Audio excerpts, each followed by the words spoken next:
my very distinguished brother and sister judges, Sri Arjun Ram, Union Minister for Law and Justice, Mr. R. Venkatramani, the Attorney General for India, Mr. Vishal Mehta, the Regional Surgeon, Dr. Chandrachud, President of the CJI, Mr. Sukumar Patjoshi, Vice President of the CJI, Mr. Rohit Pandey, Secretary of the CJI, Office Bearer of the CJI, Mr. Manoj Mishra, President, Skora, and all his office bearers, senior advocates who I dare say have mentored so many of us as young lawyers, members of the bar, officers of the registry, and ladies and gentlemen. As we gather here today to celebrate our 76th Independence Day, I wish all my fellow Indians and every member of our family of lawyers and judges and the staff a happy Independence Day on this momentous occasion. 15th August 1947, the day when our collective struggle for freedom stood vindicated and our national soul found its utterance. After 76 years, our tricolour flutters in the heady winds of liberty and equality. There have been times when the wind has stood still and there have been storms on the horizon. But the flag hearkens us back to the collective glories of the past and summons the will to continue them in the present. It beckons us to allow the constitutional ideals and values in our lives to flourish. It serves as a symbol of our collective heritage and guides us towards our future aspirations. I can't tell you what a great honor it is for me to stand before you as the Chief Justice of this great court. I remember the days when I would be coming here as a young junior to hear the speeches by the Chief Justice, the judges, eminent lawyers, the Attorney General included. And now to be in this transformative role where I have to address you makes my heart flutter.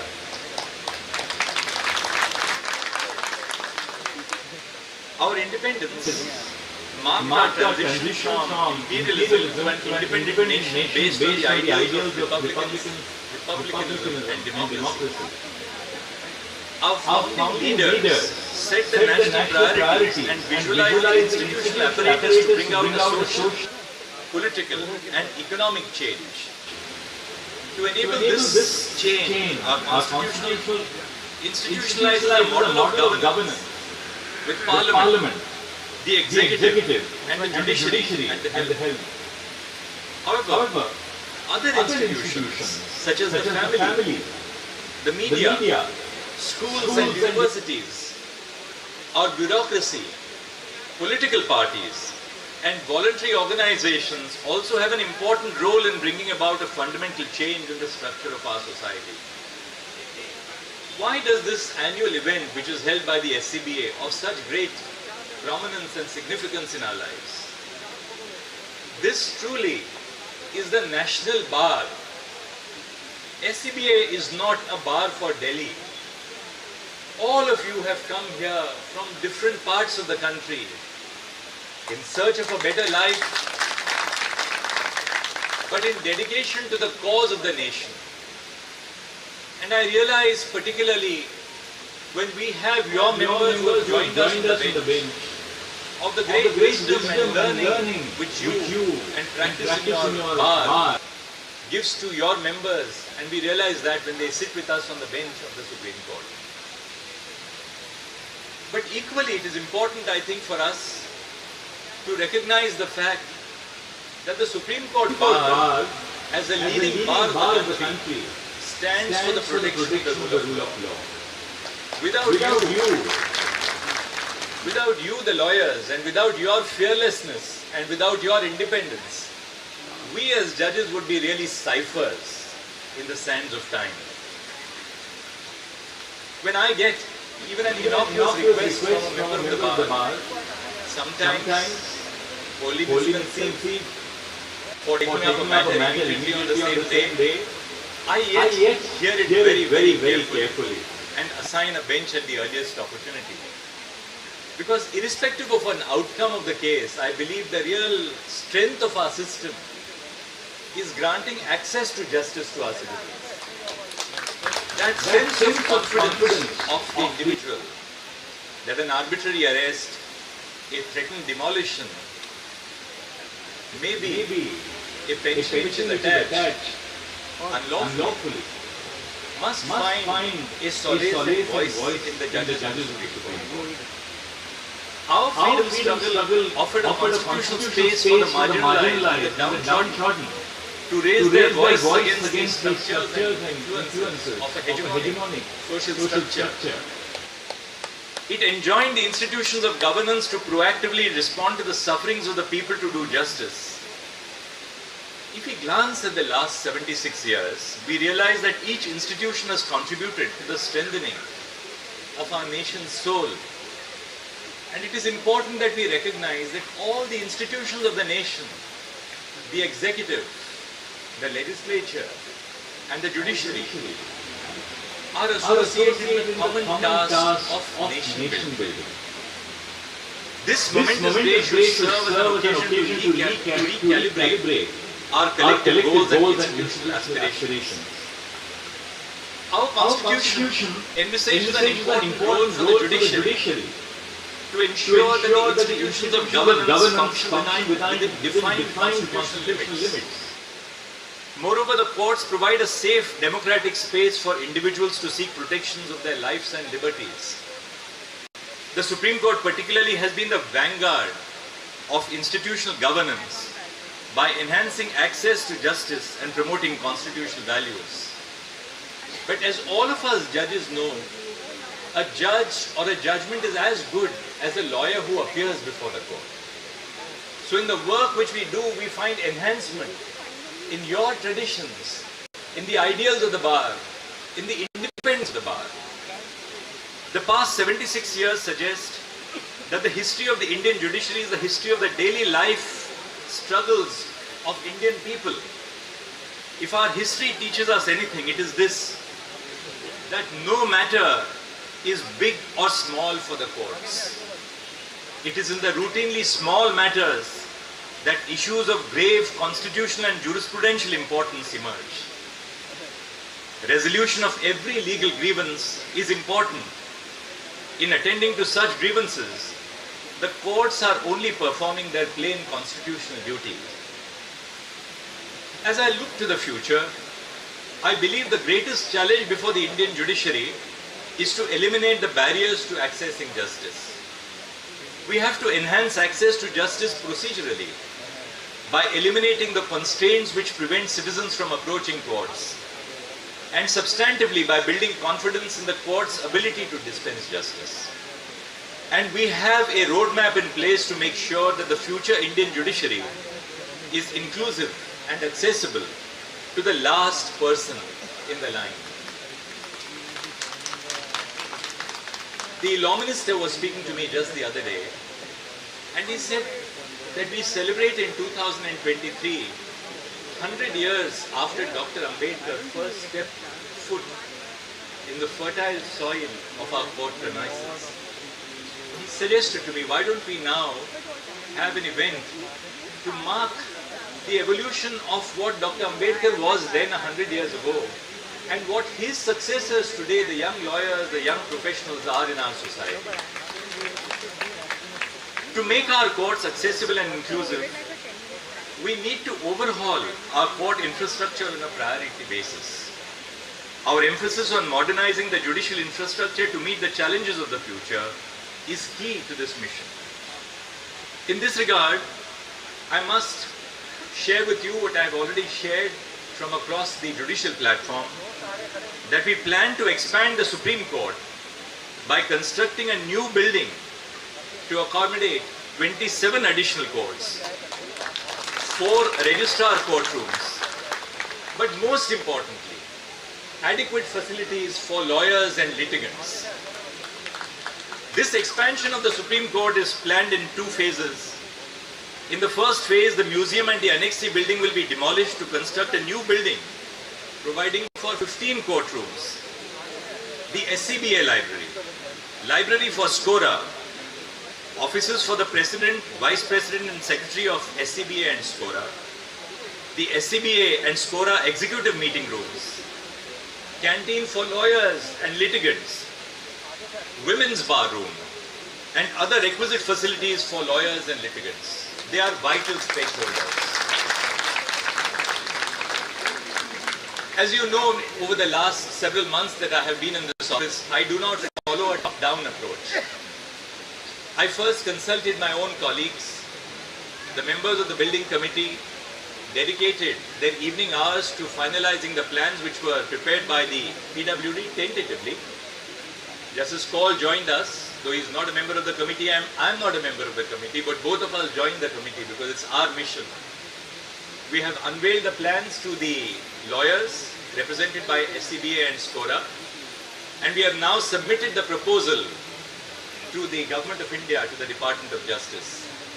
A detailed DPR has been drawn up, including budgeting. Detailed plans have been drawn up, and that is now with the Department of Justice, and I'm absolutely sure that it will receive best attention from the Law Minister and the Department of Justice. In the next phase, some of the portion of the existing court complex will be demolished for the construction of the second part of the new building to accommodate 12 courtrooms, registrar's courts, a lounge for SCBA and a lounge for SCORA. The new building will reflect the constitutional aspirations, beliefs and priorities of the Indian people, in addition to providing a space which facilitates access to justice. They say that sunshine is the best disinfectant. I say technology is the best tool at our disposal to eliminate the inefficiency and opacity surrounding the judicial process. We have to tap into the full potential of technology to overcome the procedural barriers to justice. In pursuance of this, we are implementing Phase 3 of the e-courts project. Phase 3 of the e-courts project, which has received the budgetary sanction of the Government of India to the extent of 7,000 crores, seeks to revolutionize the working of courts in India by interlinking of all courts across the country, setting up the infrastructure of paperless courts, digitization of court records, and setting up advanced e-Seva Kendras in all court complexes. The reason why e-Seva Kendras are crucial is because we in the judiciary are conscious of the fact that every lawyer does not have access to internet services or even to a laptop or a computer. So we will not leave even the last person behind in our mission to incorporate technology. Our aim is to create a judicial system that is more accessible, cost-effective and affordable for every individual who seeks justice. We are already striving to make the court premises and court services disabled-friendly. For instance, we have operationalized screen-readable website and case files to remove the barriers faced by the blind community in accessing court services. We have now opened our judicial processes to innovation, to transform the manner in which citizens access judicial services. Since I took over as the Chief Justice of India, the Supreme Court has developed and deployed numerous IT projects, such as the online portal for right to information, e-SCR, online appearance portal for advocates, iJuris, which maps the entire judicial infrastructure across the country, and neutral citations. The reason for the e-SCR was very simple. Young lawyers do not have the resources to afford the cost of private software. And we thought that we must have this service as a free service which the Supreme Court provides for lawyers across the country. From e-SCR, we are now moving to a digital SCR so that every case citation will be hyperlinked in the use of the e-SCR. I must also share with you that the Honorable Prime Minister today, in the course of his independence speech at the Red Fort, mentioned about the efforts of the Supreme Court to translate the judgments of the Supreme Court in Indian languages. I would like to further elaborate on that and tell you that up to now, 9,423 judgments of the Supreme Court have been translated in regional languages. 8,977 in Hindi. And we have covered so far Assamese, Bengali, Garo, Gujarati, Kannada, Khasi, Malayalam, Marathi, Nepali, Odia, Punjabi, Tamil, Telugu and Urdu. And our effort is that all the 35,000 judgments of the Supreme Court from the birth of the Supreme Court should be available to our citizens in every single language. But apart from providing access to citizens, this will also facilitate the use of regional languages in our courts. Because what use is it to say that you can argue in a regional language if the judgments are all not in the regional language? So this is a very important part of our mission. As you know, recently we have cured the evil and the ill of long lines every morning for obtaining passes in the physical form by launching our new portal called Suswagatam. Su means Supreme Court and Swagatam, of course, welcome to the Supreme Court. I visited the facilitation center and I told all the young lawyers who were standing there who didn't have proximity passes that from tomorrow this is disbanded. Go and obtain your passes online. We have installed defibrillators across the Supreme Court so that if there be an unfortunate eventuality where a lawyer requires immediate cardiac resuscitation, that defibrillator is available. We have trained our staff, we have trained the lawyers themselves in the use of defibrillators.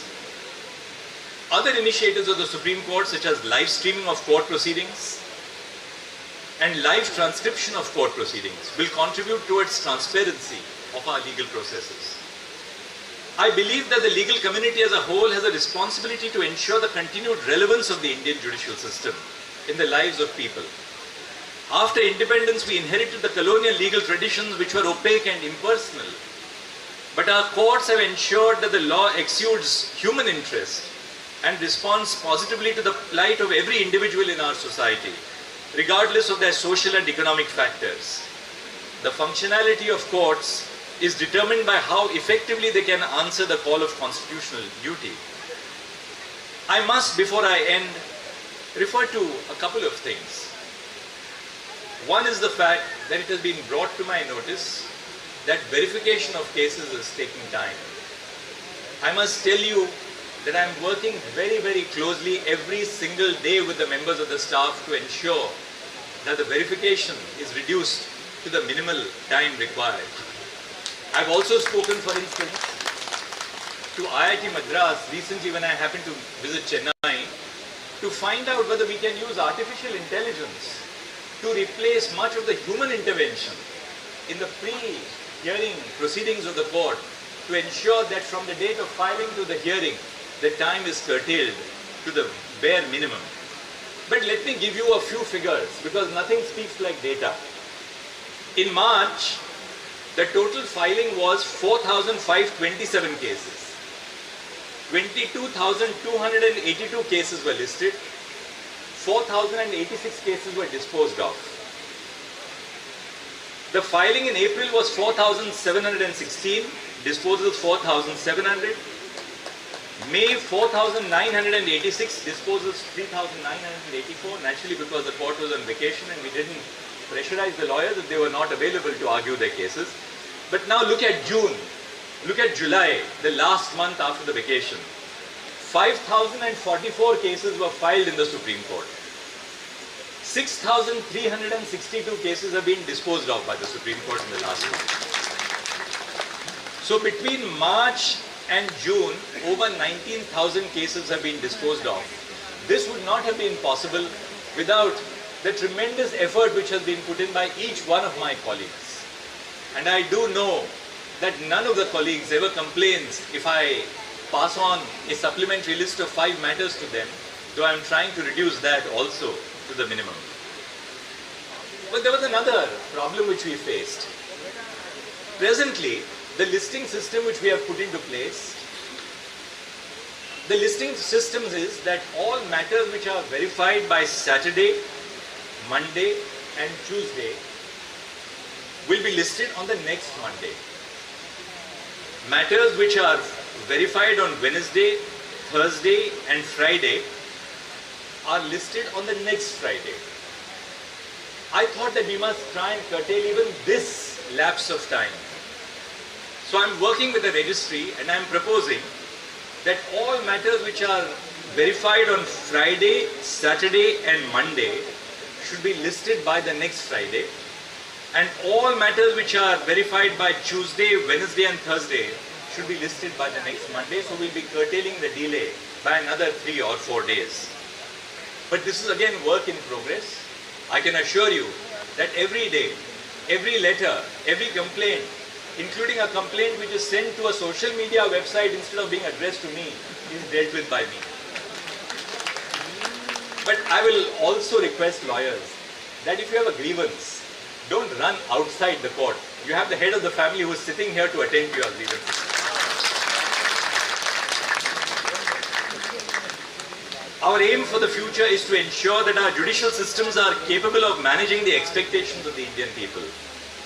Legitimacy of our institutions can be secured only when the courts establish themselves as robust, independent institutions, impervious to the identity of the litigant before us, but cognizant at the same time of their context.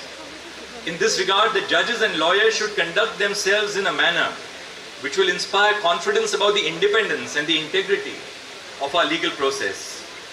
Recently, the Supreme Court released the sensitization model for the judiciary, and we are tomorrow releasing the handbook on combating gender stereotypes in judicial decision making. These efforts are aimed to ensure that we look inwards, question our biases, and insulate judicial institutions from embodying and entrenching those biases. On the request of the President for the lawyers' chambers, please rest assured that that is uppermost in my mind. Things which I can do on my own, I'm capable of doing with the cooperation of my colleagues. No Chief Justice can do it without the cooperation of the colleagues. But there are some things which require the engagement of the government, so I will use my good offices to do so. And I'm sure that we'll be able to find a solution in the near future. For the past 76 years, the courts have served as a prominent site of democratic participation.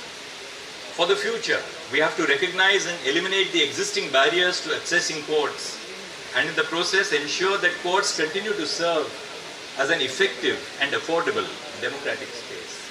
On the occasion of Independence Day, I thought I must emphasize our role as judges and lawyers in fostering, nurturing and facilitating democracy. Last, it's not the icing on the cake, but I want to tell you that a proposal for providing 600 parking spaces for lawyers is also under process. I've got plans which have been prepared by the NDMC, and I can tell you that please rest assured that that also is going to be a mission and progress very soon. Thank you very much.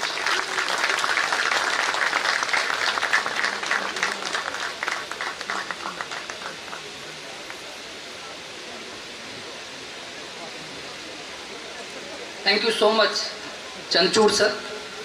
On the day of independence, your words were liberating. Your presence in the institution always gives us a sense of freedom. May I request Mr. Minesh Dubey, Joint Secretary, SCBA, to deliver the vote of thanks.